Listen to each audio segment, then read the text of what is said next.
오늘 대림절 넷째 주일을 맞았습니다. 이렇게 앞에 보시면 초를 4개 켜놓고 우리 아기 예수님의 오심을 간절히 사모하며 기다리는 절기입니다. 이제 다음 주일이 성탄절이죠. 그래서 우리는 오늘 성탄을 간절히 기다리는 마음으로 우리 하나님이 주시는 귀한 말씀을 함께 나누는 시간을 갖도록 하겠습니다. 우리가 성탄절 하면은 제일 먼저 떠오르는 대표적인 이미지 중에 하나가 동방박사라는 이미지입니다. 그림에 보시는 것처럼 말이죠. 그래서 오늘 우리가 설교 후에 부를 찬송도 바로 찬송가 116장 동방에서 박사들이라고 하는 찬양이에요. 우리 1절 가사를 보면 이렇게 되어 있습니다. 동방에서 박사, 동방에서 박사들 귀한 예물 가지고 산을 넘고 물을 건너 별 따라 왔도다. 이런 찬송이죠. 그런데 지금 우리가 쓰고 있는 찬송가가 여러분 명칭을 정확히 아시는지 모르겠지만 21세기 찬송가라고 해요. 꽤 오래전에 찬송가를 개편해서 새로 바꿨습니다. 그 전에 사용하던 찬송가는 통합 찬송가라고 하는 것인데 거기에는 이 찬송의 가사가 다르게 나와 있습니다. 어떻게 되어 있냐면 동방의 동방박사 세 사람 귀한 예물 가지고 산을 넘고 물을 건너 별 따라 왔도다. 이렇게 돼 있어요. 자, 여러분 들어보시니까 무슨 차이가 가사에 있는지 아시겠습니까? 옛날 찬송가에는 분명히 동방박사가 몇 사람이요? 세 사람이라고 분명히 그렇게 찬송 가사에 나와 있었어요. 그런데 새로 찬송가를 개정하면서 가사를 동방박사 세 사람이 아니라 동방에서 박사들이라고 고친 겁니다. 사소한 차이처럼 보이지만 상당히 큰 차이가 있습니다. 왜 그렇게 고쳤을까요? 참고로 이 찬송의 원곡인 영어 찬송을 보면은 가사가 이렇게 나와 있어요. We three kings of Orient are 이렇게 돼 있어요. 그러니까 동방박사를 kings of Orient, 즉 동방의 왕들이라고 표현한 것도 특이한 것이지만 더 중요한 것은 동방박사를 몇 명이라고 특정하고 있냐면은 세 사람이다. 이렇게 분명하게 표현하고 있다는 것이죠. 그래서 우리는 다 동방박사가 세 사람인 줄 알고 또 이 영어 찬송의 가사를 따라서 옛날 찬송가인 통합 찬송가도 동방박사 세 사람이라고 가사를 쓴 겁니다. 그런데 왜 나중에 찬송가를 개정하면서 동방박사 세 사람이 아니라 동방에서 박사들이라고 그렇게 번역을 했느냐? 오늘 본문 말씀 때문에 그래요. 자, 오늘 본문인 마태복음 2장에 보면은 분명히 동방에서 박사들이 왔다, 그냥 동방에서 박사들이 왔다 이렇게 나오지 세 사람 세 명이란 말은 눈을 씻고 찾아봐도 안 나옵니다. 그런데 왜 동방박사가 세 사람이란 말이 나오고 우리는 또 그렇게 아까 그림에 보는 것처럼 동방박사 그려놓은 그림엔 전부 세 명이에요. 왜 우린 그렇게 알고 있을까요? 그 이유가 동방박사들이 와서 아기 예수께 바친 예물이 세 가지예요. 황금과 유향과 모략. 그래서 한 사람이 하나씩 드렸을 것이다 라고 생각해서 세 사람이라는 전승이 나왔다는 겁니다. 심지어 교회 전승에는요 세 사람의 이름도 나옵니다. 사진에 보시는 것처럼 멜키오르라고 하는 동방박사는 황금을 예물로 드렸다. 벨타사르라고 하는 동방박사는 몰약을 드렸고 카스파르라고 하는 동방박사가 유향을 바쳤다라고 돼 있어요. 하지만 우리는 누가 뭐래도 성경대로 따르는 게 맞습니다. 성경대로. 그러니까 분명히 성경에는 세 사람이라고 나와 있지 않아요. 그래서 우리도 기왕이면 찬송가도 성경대로 가사를 고쳐야 된다. 그래서 찬송가를 개정할 때 동방박사 세 사람이라는 가사를 동방에서 박사들이라고 고친 거죠. 재미는 이러한데요. 여러분 그렇다 보면은 동방박사가 세 사람일 수도 있고요. 2명일 수도 있고 5명일 수도 있습니다. 숫자가 그렇게 중요한 건 아닌데요. 자, 그러면 이제 여기서 우리가 또 한 가지 의문이 생기잖아요. 과연 이들이 온 동방이 어디를 뜻하는 것인가? 그리고 박사라고 하는 명칭이 붙어 있는데 이 사람들은 무슨 박사일까? 뭐 하는 사람들일까?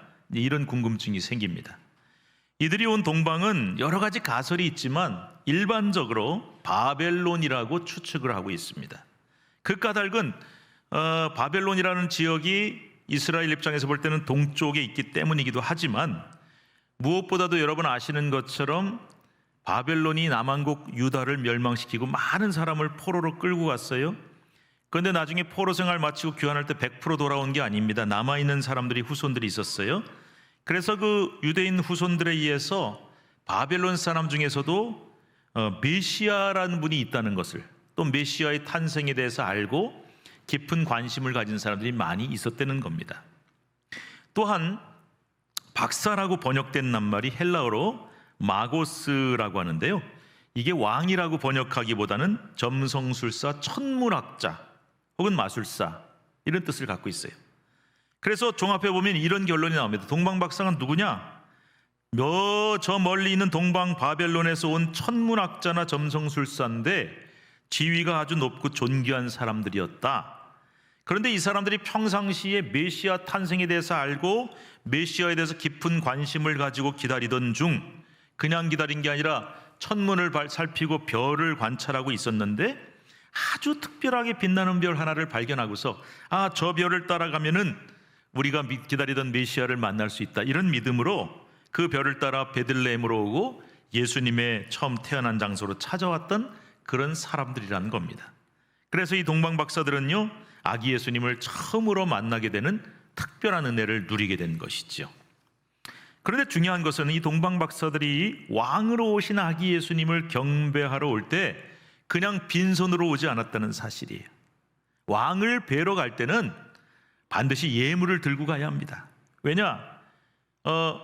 귀한 예물을 들고 와서 왕 살림 보태주자 이게 아니에요. 왕은 그런 거 없어도 살아요. 돈 많으니까. 이 예물을 들고 간 것은 왕을 인정해주고 존중해주는 표시입니다. 그래서 내가 빈손으로 오지 않고 왕에게 가장 귀하고 값진 예물을 들고 가는 것은 그 왕의 권위를 인정해주는 존경의 표시로 갖고 가는 거죠. 구약성경 열왕기상 10장에 보시면은 스바 여왕이 솔로몬 왕을 찾아갈 때 그냥 가지 않고 수많은 수행원들을 거느리고 향품과 힘이 많은 금과 보석을 가지고 갔다.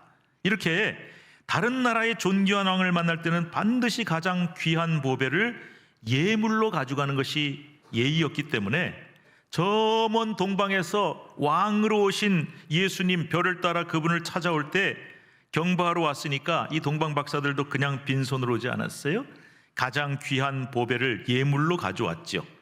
11절에 보니까 이들이 아기 예수께 엎드려 경배한 후에 보배합을 열어서 몇 가지 예물을 드렸다?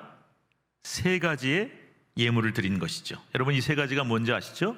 황금과 유향과 몰약입니다. 이 3가지 예물이, 잘 보세요, 단순히 비싼 거다, 귀한 거다, 그런 것만이 아닙니다.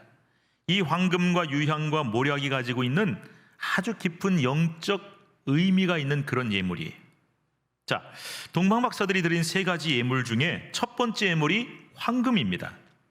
왜 황금을 귀한 예물로 왕에게 오신 아기 예수께 바쳤느냐? 금의 특성이 있어요. 절대로 변하지 않는 성질을 가지고 있습니다. 그래서 금이 100년이 가든 1000년이 가든 땅속에 1000년을 묻혀 있든 그 금은 성질이 변하지 않아요. 그래서 동서고금을 통해 가장 값진 귀중품으로 여겨지는 것입니다. 두 번째 드린 예물인 유향은 뭐냐? 값비싼 향료의 한 종류입니다. 반질반질하고 향내나는 흰색 액체인데, 저 아라비아 지방에 그 유향 나무가 있어요. 그 나무 껍질에다가 이렇게 상처를 내서 수액으로 얻게 되는 아주 비싸고 값진 그런 향료입니다. 세 번째 예물인 몰약 역시 액체로 된 향유인데, 아라비아 지방에 자라는 나무에서 추출되는 액체고 매우 좋은 향기를 내기 때문에 아주 값이 비쌌습니다. 그런데 이 특히 몰약은 시체를 썩지 않게 하는 방부제로, 그리고 시체에서 나는 악취를 막아주는 그런 방부제로 사용되기 때문에 니고데모도 이 몰약을 가지고 예수님을, 존귀하신 주님을 장례하려고 했던 것이죠. 요한복음 19장 39절 말씀 같이 읽겠습니다. 시작. 일찍이 예수께 밤에 찾아왔던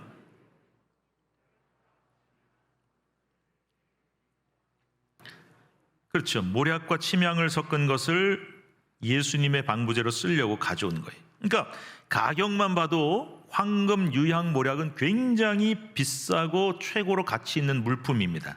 그러나 이 가격을 떠나서, 세상적인 가치를 떠나서 이 세 가지의 예물은 매우 깊은 영적 의미를 가지고 있어요. 그게 뭐냐? 종교 개혁자이자 우리 장로교회 아버지라고 하시는 칼빈이라고도 부르죠. 이분이 황금 유향 모략을 해석해 놓은 것이 굉장히 큰 깨달음을 주는데요. 먼저 칼뱅은 황금을 뭘로 표현하냐면 왕의 직분을 표현하는 것이다. 또 유향은 제사장의 직분을 표현하는 것이다. 그리고 모략은 그분의 장사되심과 십자가를 표현하는 것이다 라고 해석을 했어요. 황금은 찬란하게 빛나는 변하지 않는 영광을 가지고 있기 때문에 왕권, 메시아의 왕권을 상징하는 것이기요. 또 유향은 제사장이 성전에서 하나님 앞에 제사 드릴 때 사용을 합니다. 그러니까 메시아가 제사장으로서의 직분을 갖고 있는 것을 상징한다. 그리고 모략은 시체의 방부제로 사용하기 때문에 그리스도의 순환과 죽음, 십자가의 죽으심과 장사됨을 상징한다. 이렇게 본 거죠. 따라서 칼뱅의 해석에 의하면 왜 동방박사들이 황금 유향 모략을 하나님 앞에, 예수님 앞에 드렸느냐? 뭐 세상에 여러분 황금 유향 모략보다 더 좋은 건 많습니다. 비싼 거 많습니다. 그런데 그 세 가지를 아기 예수께 바친 이유가 뭐냐? 그 아기가 바로 메시아시다, 구세주시다, 만왕의 왕으로 온 세상을 다스리러 오신 분이다라는 의미에서 황금을 특별하게 주님께 드린 것이고요. 또한 이 아기는 장차 대제사장으로 단번에 자기 몸을 속죄 제물로 드려서 우리를 구원하실 분이라는 의미에서 대제사장직을 상징하는 유향을 드린 것이고요. 그리고 그 아기는 장차 십자가에 달려 죽으심으로 우리의 모든 죄를 사하실 분이라는 의미에서 몰약을 드렸다. 이 세 가지를 예언하는 의미를 갖고 있다는 거예요.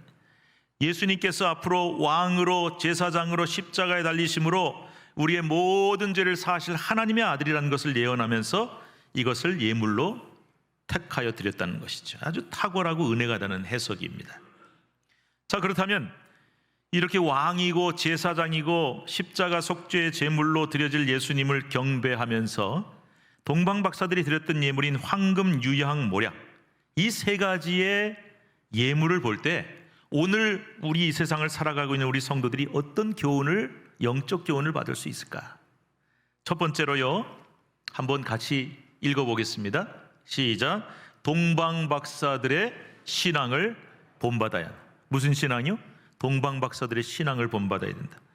이 신앙이, 동방박사들의 신앙이란 게 뭐겠습니까? 그들의 신앙이 앞서 말씀드린 대로 이 동방박사들이 예수님께 드렸던 세 가지 예물 속에 그들의 신앙이 드러나고 있어요. 내가 가진 가장 귀한 것을 그 예물보다 더 존귀하신 주님께 드린다라는 의미를 갖고 있습니다. 근데 여러분, 실제로 아기 예수님의 실제 신분이 뭐냐 이거예요. 존귀한 분이십니까? 천만에요. 왕이요? 왕족 아닙니다. 왕하고 거리가 멉니다. 존귀한 신분이며 거룩한 제사장이다? 절대 아닙니다. 누구도 그렇게 인정하지 않았습니다. 이 아기는 갈릴리의 천한 목수의 아들이고 베들레헴의 허름한 여간빵조차도 얻지 못해서 짐승이나 먹는 마구간에 태어나 그 짐승이 먹는 구유에 누였던 천한 아기이기 때문에 누구도 이 아기의 탄생에 관심을 갖지 않았어요. 그런데 동방박사들은요, 이 아기를 뭘로 인정했냐? 왕이시며 제사장이시며 구세주이신 메시아시다라고 인정을 했다는 것입니다. 그들이 뭐하러 동방에서 그 먼 길을 별을 따라 찾아왔겠습니까? 그것도 그 험하고 위험한 길을 빈손으로 오지 아니하고 그 품속에 가장 귀한 세 가지 예물이 들어있는 보배합을 품고 온 거예요. 자, 지금의 기준으로는 이해가 안 갑니다. 바벨론에서 베들레헴까지 그 먼 길을 뭐 비행기 타고 왔겠습니까? KTX 타고 왔겠습니까? 그 먼 길을 걸어오는데 그 길에 얼마나 치안이 위험한지 귀중한 물건을 지니고 간다는 것은 나 죽여달라, 나 이거 뺏어가달라라고 내놓는 거나 마찬가지. 강도와 도둑이 엄청 많았습니다. 그런데 그 엄청난 먼 길을, 그 엄청난 위험을 감수하고 그 보배합을 품고 온 이유가 뭐냐? 딱 한 가지. 구세주를 만나기 위해서, 예수님을 만나기 위해서, 존귀한 분을 만나기 위해서 왔던 것입니다. 우린 이러한 동방박사들의 신앙을 본받아야 합니다. 누가 뭐라든지 예수님은 우리의 구주이신 줄로 믿습니다. 나의 존귀하신 하나님의 아들이시며 우리를 영원히 다스리실 왕의 왕으로서 모든 영광 존귀 홀로 받으실 분이 그분 한 분이심을 믿으시기 바랍니다. 이렇게 구주 예수님을 지극히 높이고 경배하며 경외하는 그 믿음, 우리가 그 믿음을 반드시 본받아서 우리도 그 믿음을 가져야 된다는 것을 말씀하고 있는 것이죠. 두 번째로, 영상에 나와 있는 거 한번 읽어봅시다. 시작. 우리의 예배 생활이 회복되어야 한다는 메시지를 우리에게 주고 있어요. 여러분, 여러분의 마음속에 동방박사처럼 예수님을 뵙기를 간절히 소원하고 진정으로 바라는 마음이 있으시냐 이거예요. 저 먼 동방의 바벨론으로부터 베들레헴까지 별을 따라왔던 동방박사들처럼 우리가 어떤 길도 마다하지 않고 어떤 먼 거리도 마다하지 않고 어떤 고생이나 희생과 불편함을 피하지 않고 오직 주님을 만나겠다, 예수님을 만나겠다는 일념으로 이곳에 찾아와서 예배하고 있는 예배자인가 하는 것을 성경은 우리에게 묻고 계신 거예요. 제가요, 포항에서 목회할 때 그 성도들 중에 아주 깊은 산골, 바닷가 이런 시골에서 자랐던 분들이 계셨는데 저한테 그렇게 얘기를 하시는 거예요. 목사님, 저 어렸을 때 우리 동네 예배당이 없었습니다. 예배당이 흔하지 않았어요. 그래서 예배당에 한번 가려면은 시골에서 주일날 예배드리러 가려면요 진짜 찬송가 116장 가사랑 똑같습니다. 산 넘고 물 건너서 갔다는 거예요. 산을 몇 개를 넘고 시냇물을 건너서, 그리고 겨울에는 오늘 오실 때 무척 추우셨죠. 그 추위와 그 여름의 무더위를 다 무릅쓰고요 1시간 걸어서 2시간 걸어서 예배당을 갔다는 겁니다. 그런데도 누구 하나 교회 멀다, 우리 동네 교회 없다고 불평하지 않고 그냥 가서 1시간 예배하는 게 너무 감사하고, 그래도 이 거리에 이 지역에 교회가 있다는 것만도 감사하고 예배당에 가서 하나님 만나고 예배하는 것이 너무 행복해서 그렇게 힘들게 찾아갔지만 조금도 힘들지 않고 너무나 행복했다는 거예요. 환경과 상황이 전혀 문제되지 않았다는 거죠. 그런데 지금은 세상이 달라졌어요. 너무 세상이 좋아지고 편해졌습니다. 교회도요 가까운데 얼마나 많습니까? 집 앞에 교회가 얼마나 많습니까? 교회당은 최신식 건물이고 시설도 잘 갖춰져 있고 여름에는 덥다고 시원하게 에어컨 틀어드리고 겨울에는 또 춥다고 난방 틀어드리고, 게다가 어떤 교회는 편리하게 우리 성도들 모시고 와야지 교회 버스까지 동원해서 다 모시고 오는데도, 이렇게 편한데도 교회에 오는 것을 예전처럼 기뻐하고 행복해하는 모습이 우리에게 사라지지 않았냐 하는 거예요. 조금만 멀면은 멀다고 불평하고, 조금만 교회가 불편하면은 또 시설이 낙후되어 있으면은 우리 교회 왜 이러냐고 불평하는 그런 모습이 우리 안에 있지는 않냐는 겁니다. 더욱이 코로나 이후에 교회 오는 게 더 힘들어지고 말았어요.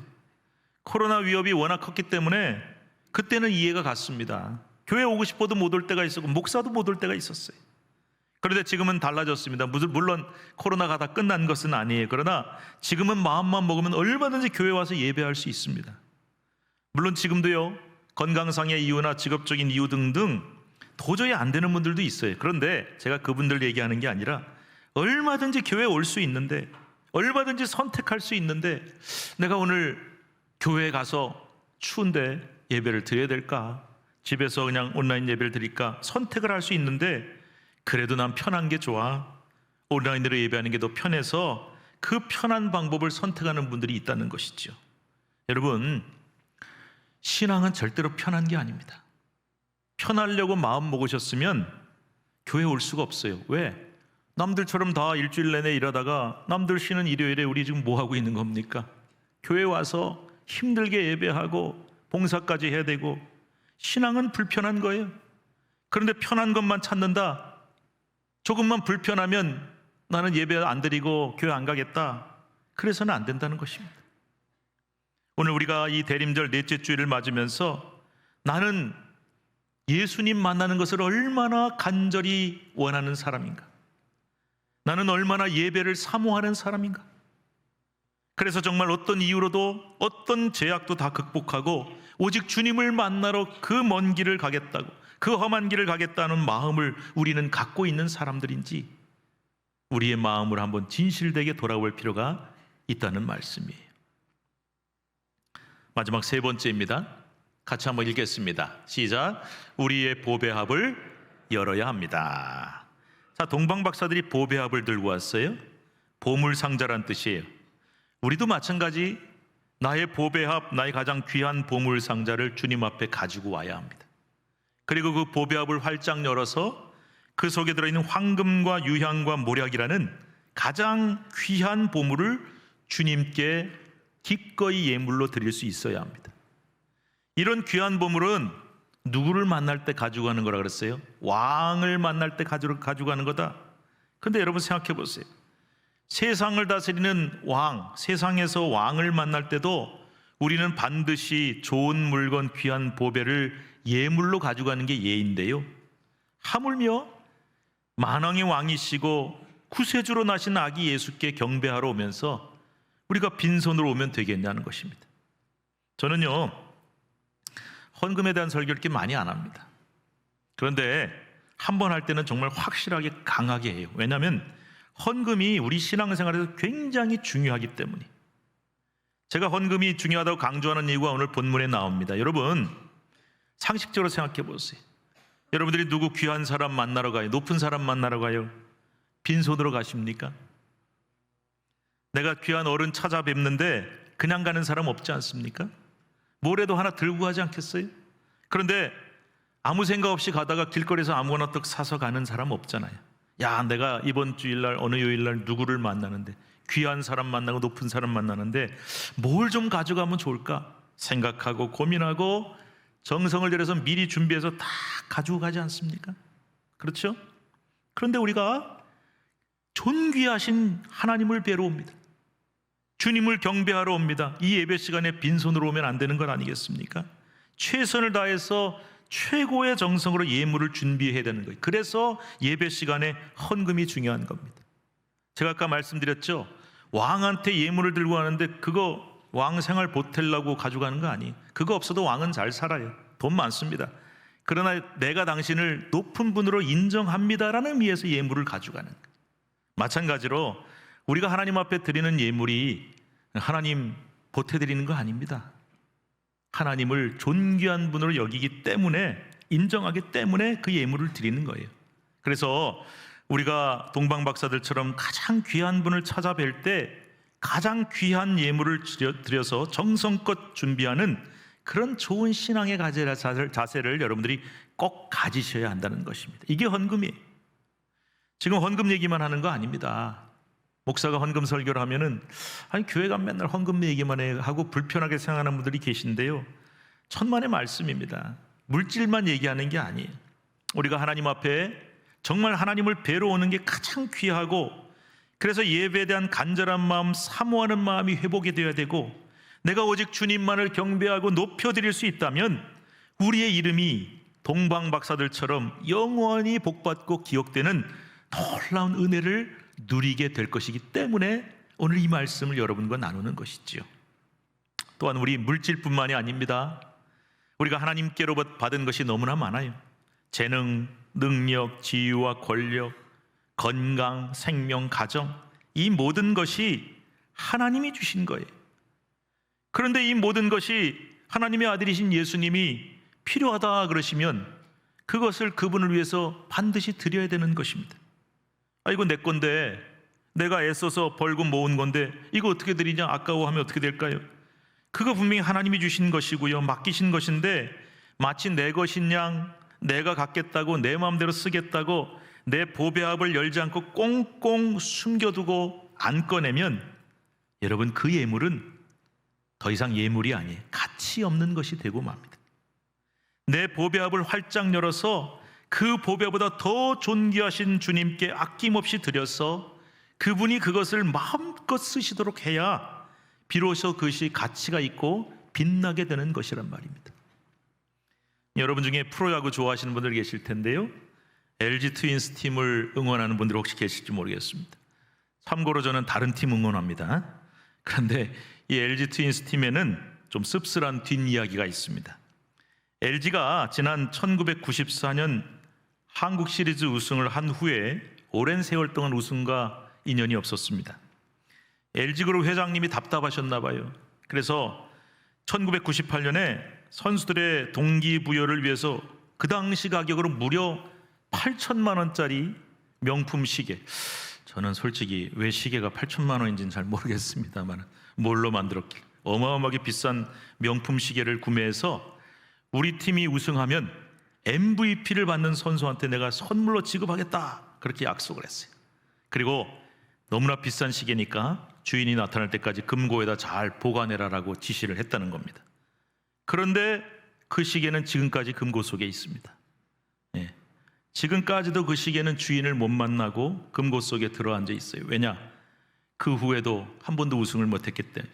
번번이 팀이 우승을 놓치니까 1998년에 금고 속에 들어갔는데 24년 동안 시계 주인이 나타나지 않고 있다는 이야기. 제가 이 얘기를 딱 듣는데 제일 먼저 드는 생각이, 야, 참 아깝다. 그게 지금 24년 동안 금고 속에서 썩고 있구나, 이런 생각이 드는 거예요. 1998년에 8천만 원 줬으면 얼마나 비싼 시계일까요? 지금 몇 억이 될까요? 그런데 아무리 비싼 시계면 뭐합니까? 아무리 좋은 것이면 뭐합니까? 수십 년이 지나도 주인을 못 만났어. 금고 속에 썩고 있으면 그게 무슨 가치가 있겠냐는 겁니다. 그렇습니다, 여러분. 보배는 주인을 만날 때 보배가 되는 거예요. 금고 속에 수십 년 잠들어 있고 땅 속에 수십 년 잠들어 있으면 아무리 귀하고 비싼 보배라도 그것이 쓸모와 가치가 없어지는 것입니다. 그러니까 우리는 보배함을 속히 열어야 하는 것이죠. 그리고 그 보배함 속에 들어있는 귀한 보배를 아낌없이 꺼내서 그 보배를 받을 만한 자격이 있는 분께 그것을 드려야 한다는 것입니다. 그래야 그 보배가 제 가치를 발휘하고 보배로운 존재가 될 수 있다는 것이죠. 사랑하는 여러분, 오늘 이 귀한 대림절 넷째 주일 한번 생각해 보십시다. 우리가 우리 아기 예수님께 드릴 가장 귀한 보배는 무엇이며 내 가장 소중한 예물은 무엇일까? 다른 데 있는 거 찾지 마세요. 주님께 드릴 거니까 내가 특별히 어디서 좀 찾아올까, 뭘 사올까? 주님은 그걸 원하시는 게 아니에요. 네가 지금 가지고 있는 건 네 품 안에 있는 보배합, 그 속에 들어있는 것 중에 가장 귀한 것이 뭐냐고 묻고 계신 거죠. 나의 삶의 참 주인이신 주님을 만나면 내 안에 있는 보배합을 여러분 속히 열 수 있어야 합니다.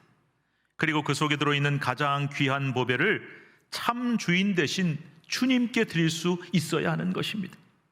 그것이 무엇일까요? 내가 가장 소중히 여기고 내가 정말 갖고 싶고 쓰고 싶은 그것을 주님을 위해 아낌없이 드릴 수 있어야 한다는 말이. 내가 그것을 주님 위해 아낌없이 드릴 때 그 보배가 보배로워지는 것이고 보배다워지는 것이고 비로소 제 가치를 갖게 되는 것입니다. 이 소중한 보배를 주님 앞에 드리면 주님은 그 보배를 분명히 생명 구원을 위해서 가장 값지게 쓰실 거예요. 그러면 어떻게 되느냐? 그 보배를 드린 나 자신도 동방 박사들처럼 하나님 앞에 귀한 존재가 될 수 있는 것입니다. 성탄을 기다리는 이 귀한 절기에 이 땅에 오신 아기 예수님 앞에 여러분 바로 나의 보배합을 지금 바로 열어서 나의 가장 귀한 보물을 주님께 바치고 그리고 내 자신을 주님 앞에 드릴 수 있는 가장 복된 성도, 존귀한 믿음의 자녀들이 될 수 있기를 우리 주님의 이름으로 축복합니다. 기도합시다. 하나님 감사합니다. 동방 박사들이 아기 예수님을 만나기 위해 그 멀고 험한 길을 주저없이 달려왔던 것처럼 오늘 우리도 이 추위에 여러 가지 멀고 힘든 길을 주저하지 않고 주님 앞에 나왔습니다. 예수님 뵙기 위해 가장 존귀하신 예수님을 만나 예배하는 것이 가장 소중하기에 왔습니다. 또한 아버지 하나님, 우리 삶에 가장 내 안에 품고 있는 귀한 보배합을 활짝 열어 그분 앞에 나의 황금과 유향과 몰약을 올려드립니다. 하나님 받아주시고 그것을 받으시기에 합당하신 주님께서 그 예물을 아낌없이 가치 있게 사용하셔서 그 보배가 보배되게 하시고 드린 나의 삶도 보배롭고 존귀하는 삶이 될 수 있도록 인도하여 주시옵소서. 주님께 영광 돌립니다. 예수님의 이름으로 간절히 기도하옵나이다. 아멘.